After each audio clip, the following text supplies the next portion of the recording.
Hello students, welcome to Student Academy. ఈ వీడియోలో మనం one of the important 4 marks question discuss చేయబోతున్నాం intermediate second year physics నుంచి. So ఆ క్వశ్చన్ వచ్చేసి describe the ways in which eddy currents are used to advantage. So eddy currents వల్ల ఉన్న advantages ఏంటి అనేది క్వశ్చన్ అనమాట. So electromagnetic induction 9th chapter నుంచి ఉన్న ఇంపార్టెంట్ క్వశ్చన్ స్టూడెంట్స్. మరిన్ని ఇంపార్టెంట్ క్వశ్చన్స్ కోసం subscribe to the channel. So blue print చూస్తే మనకి సెక్షన్ 2లో 4 మార్క్స్ క్వశ్చన్స్ ఉంటాయి అండ్ 16th క్వశ్చన్ ఏదైతే ఉందో క్వశ్చన్ పేపర్లో ఆ 16th క్వశ్చన్ ఎలక్ట్రోమాగ్నెటిక్ ఇండక్షన్ నుంచి వచ్చే ఛాన్స్ ఉందన్నమాట.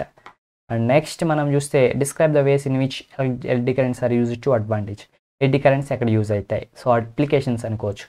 సో మనకి 5 అప్లికేషన్స్ ఉన్నాయి students. Magnetic braking in magnetic braking in trains అనమాట. సో ట్రైన్స్లో బ్రేక్స్కి ఐడి కరెంట్స్ని బ్రేకింగ్ సిస్టంలో వాడవచ్చు స్టూడెంట్స్. సో నార్మల్గా స్ట్రాంగ్ మ్యాగ్నెటిక్ ఫీల్డ్ మనం ఏం చేస్తామంటే ఆ చక్రాలు ఉంటాయి కదా, metallic drum rotating with axle. So వాటికి మనం స్ట్రాంగ్ మ్యాగ్నెటిక్ ఫీల్డ్ని అప్లై చేస్తాం. అప్పుడు ఈ డ్రమ్స్లో మనకి ఎడ్డీ కరెంట్స్ ఫామ్ అవుతాయి. సో ఆ ప్రొడ్యూస్ అయిన ఎడ్డీ కరెంట్స్ ఆపోజిట్ డైరెక్షన్లో ఉంటాయి కాబట్టి ఆ డ్రమ్స్ మెటల్ డ్రమ్స్ ఆ వీల్స్ యొక్క రొటేషన్ ఏం చేస్తాయి, అవి ఆపుతాయి అనమాట.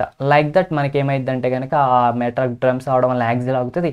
అట్లా మనకి ఏమైందంటే కనుక ట్రైన్ అనేది స్లోగా అంటే స్మూత్గా స్టాప్ అవుతుంది అనమాట. అలా జర్క్ ఇచ్చినట్టు సడన్గా స్టాప్ కాకుండా స్లోగా స్టాప్ అవుతుంది స్టూడెంట్స్. అదొక అడ్వాంటేజ్. అండ్ ఇండక్షన్ మోటార్స్లో కూడా చాలా అడ్వాంటేజ్ ఉందన్నమాట. సో ఎడ్డీ కరెంట్స్ని ఏం చేస్తారంటే కనుక ఇండక్షన్ మోటార్స్లో మనం యూజ్ చేస్తామన్నమాట స్టూడెంట్స్. ఓకేనా?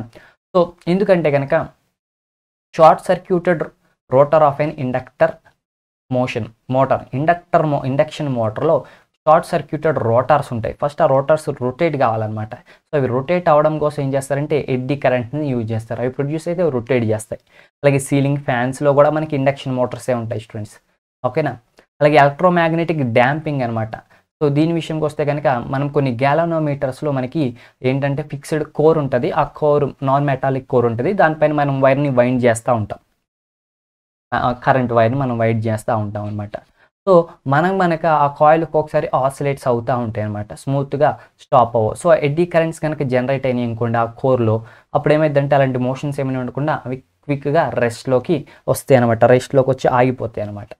అలాగే induction furnace, normal induction furnace అండి హై టెంపరేచర్స్ క్రియేట్ చేయడం కోసం వీటిని వాడతారు. అండ్ ఈ ఇండక్షన్ ఫర్నేస్లో కూడా మనకి ఏముంటుందంటే కనుక ఈ ఎడ్డీ కరెంట్స్ని మనం యూజ్ చేస్తాం స్టూడెంట్స్. ఎందుకంటే ఈ ఇండక్షన్ ఫర్నేస్ ఏదైతే ఉన్నాయో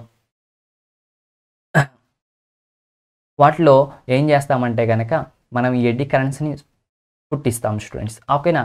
సో ఆ ఎడ్డీ కరెంట్స్ ఏం చేస్తాయి అంటే కనుక అది మెటల్స్కి కావాలని హై టెంపరేచర్ని ప్రొడ్యూస్ చేస్తాయి. అలాగే అనలాగ్ ఎనర్జీ మీటర్స్. సో ఇప్పుడు మామూలుగా మన పాత రోజుల్లో ఇప్పుడు డిజిటల్ మీటర్స్ వచ్చేసాయి. అంతకుముందు రోజుల్లో కరెంట్ బిల్లు కావాలంటే లేదంటే మీ ఇంట్లో కరెంట్ మీటర్ ఉంటుంది కదా. సో కరెంట్ మీటర్లో ఒక డిస్క్ ఉంటుంది. డిస్క్ గిరగిరా తిరుగుతుంది. బాగా తిరిగితే సో ఎక్కువ కరెంట్ అయిపోయిందని మనం అనుకుంటాం. సో అవి తిరగడానికి కూడా మనం ఎడ్డీ కరెంట్స్ని వాడతాం స్టూడెంట్స్. సో అంటే ఎంత ఎనర్జీ ఖర్చు అయింది అనేది తెలుసుకోవడం కోసం వాటిని యూజ్ చేస్తాం అనమాట. అది కూడా one of the application. So మరిన్ని ఇంపార్టెంట్ క్వశ్చన్స్ కోసం subscribe to the channel students. ఓకేనా? అండ్ నెక్స్ట్ క్వశ్చన్ కావాలంటే కనుక డిస్క్రిప్షన్లో లింక్ ఉంది, వెళ్ళి చూసేయండి. Thanks for the watching friends. So like చేయండి, వీడియో షేర్ చేయండి, కామెంట్ కూడా చేయండి. Have a nice day, keep smiling, by by.